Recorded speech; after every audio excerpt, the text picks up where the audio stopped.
Hola amigos, muy buenos días. ¿Alguna vez has tenido una deuda que has estado intentando pagar por un largo periodo de tiempo y de pronto se te ha hecho muy pesada, de pronto se te han terminado los recursos, de pronto has caído en morosidad y te han estado cobrando y eso ha sido algo molesto? Bueno, hoy vamos a aprender una palabra que significa que la deuda está pagada. Después de que vives el proceso de que te persiguen para cobrar una deuda, finalmente llega un día en que tú puedes decir, la deuda está pagada, no debo nada. Estamos leyendo la última parte de la crucifixión del Señor Jesucristo que está contenida en Juan capítulo 19. Vamos a leer hoy versículos del 23 al 30. Leo para ustedes, dice así. Cuando los soldados crucificaron a Jesús, tomaron su manto y lo partieron en 4 partes, una para cada uno de ellos. Tomaron también la túnica, la cual no tenía costura, sino que era de una sola pieza tejida de arriba abajo. No la dividamos, se dijeron unos a otros. Echemos suertes para ver a quién le toca. Y así lo hicieron los soldados. Esto sucedió para que se cumpliera la escritura que dice, se repartieron entre ellos mi manto y sobre mi ropa echaron suertes. Junto a la cruz de Jesús estaba su madre, la hermana de su madre, María, la esposa de Cleofas, y María Magdalena.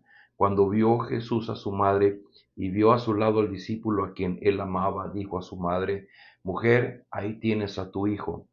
Y luego le dijo al discípulo, ahí tienes a tu madre. Y desde aquel momento ese discípulo la recibió en su casa.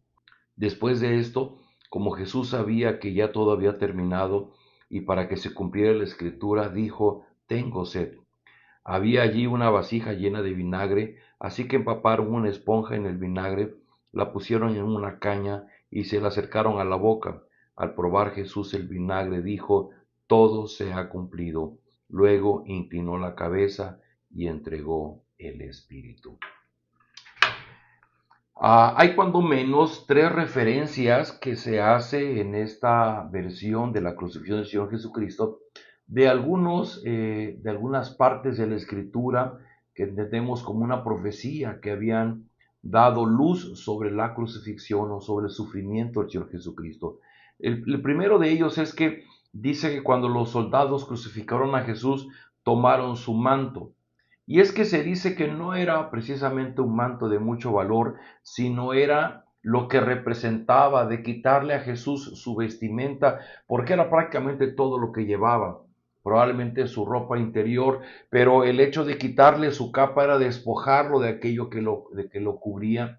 Y como una nota allá en los Salmos, se hace mención de que su manto no sería partido, sino que sería tomado completo como estaba. Así que la importancia de esto es que cuando los soldados dicen no lo dividamos, echemos suertes, dice que entonces se cumplió la parte de la profecía que dice, se repartieron entre ellos mi manto y sobre mi ropa echaron suertes. Son pequeños avisos que ya estaban en la lectura del Antiguo Testamento que avisaban de la venida del Mesías.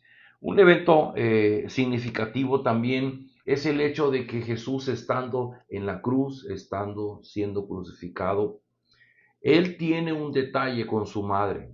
Jesús, humanamente hablando, era el primogénito de María.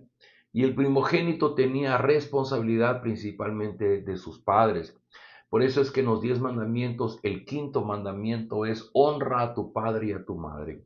Honrar a un padre y una madre tiene que ver con ocuparse de su comodidad, de su seguridad. Y el Señor Jesús, sabiendo que él partía, que él ya no iba a poder estar al tanto de su madre, le pide, dice el Evangelio de Juan, al discípulo a quien Jesús amaba, que era el mismo Juan. Y entonces le dice, mujer, ahí tienes a tu hijo, señalando a Juan. Y a Juan le dice, ahí tienes a tu madre. Y dice la escritura que desde aquel momento Juan recibió a María en su casa. Viene la última parte del pasaje y es la conclusión de la crucifixión. Dice que para que se cumpliera también la escritura, había otra escritura en el Antiguo Testamento donde Jesús mencionaba que llegaba el punto de tener sed. Y dice que había una vasija llena de vinagre y mojaron una esponja, la pusieron en una caña y se la acercaron. Dicen que esta bebida realmente era pues una bebida preparada para poder mitigar el dolor que él estaba experimentando en ese momento. No era propiamente para quitar su sed, sino para ayudar a mitigar su dolor. Y finalmente, después de que Jesús pruebe el vinagre, dijo, todo se ha cumplido. Esta palabra en el Evangelio es muy importante y es muy famosa, porque de su original en el griego viene de la palabra tetelestai, tetelestai, que en realidad significa consumado es. Esta NBI lo traduce como todo se ha cumplido, pero la traducción más habitual es consumado es. Y dicen los estudiosos que esta palabra tetelestai se usaba de manera común cuando una persona tenía una deuda y cuando finalmente la deuda era pagada, cuando se debía una factura y la factura había sido pagada en su totalidad. Entonces se le imprimía una leyenda que decía Tetelestai, que significaba la deuda está pagada. Por eso yo les mencionaba en un principio, alguna ocasión ustedes han tenido una deuda, han estado pagando su casa, su auto o algún préstamo del banco y no han podido pagar, inclusive se han atrasado y han estado pagando intereses y por esa deuda se nos va el sueño, nos enfermamos, pero finalmente cuando esa deuda puede quedar liquidada, respiramos tranquilidad y tenemos un momento de alegría porque estamos en paz. De alguna manera esto nos ayuda a comprender las palabras del Señor Jesucristo. ¿A qué se está refiriendo Jesús con consumado es o todo se ha cumplido? Cuando leímos en Juan 17, decía el Señor Jesucristo que el Padre le había dado la autoridad para conceder vida eterna a sus discípulos. Y hablábamos de esa vida eterna que tiene que ver con conocer al único Dios vivo y verdadero y conocer a Jesucristo. Esa experiencia de tener una relación profunda y permanente con Dios es el centro de nuestra vida, que fue precisamente lo que Adán y Eva perdieron. Adán y Eva en el huerto del Edén vivían esa experiencia, esa comunión con Dios. Pero a raíz de su desobediencia, ellos mueren, ellos son separados, ellos pierden esa comunión con Dios y la humanidad completa va a sufrir en el paso de la historia por su separación con Dios.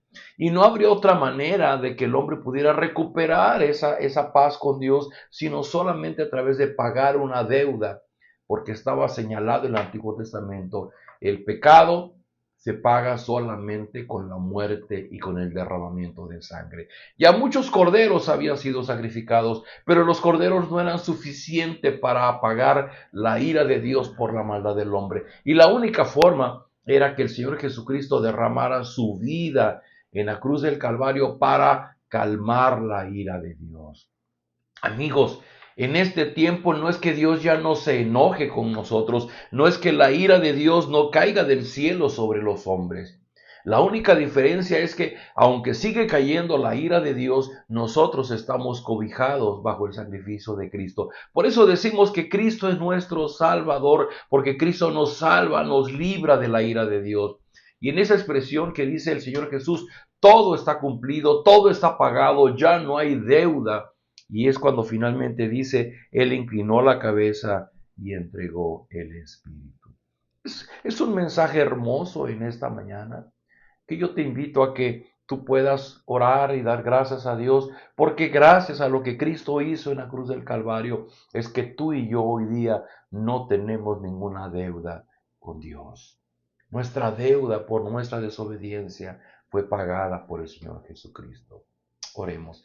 Gracias, Señor, por que tú has hecho posible que nosotros podamos tener una relación en paz contigo. Pero esa relación en paz no hubiera sido posible sin que Cristo hubiera pagado en la cruz del Calvario. Él pagó una gran deuda que nosotros acarreábamos, que no podíamos pagar. Muchos corderos fueron sacrificados, mucha sangre se derramó, pero la única sangre que vale la pena es la sangre del Señor Jesús. Y por su sangre nosotros hemos sido perdonados. Gracias, por esa sangre, porque esas palabras consumado es se refieren a que a partir de ahora podemos experimentar una verdadera paz, la paz de una comunión contigo. Gracias por nuestro Salvador, el Señor Jesús. Oramos en su nombre. Amén. Amigos, nos vemos el día de mañana.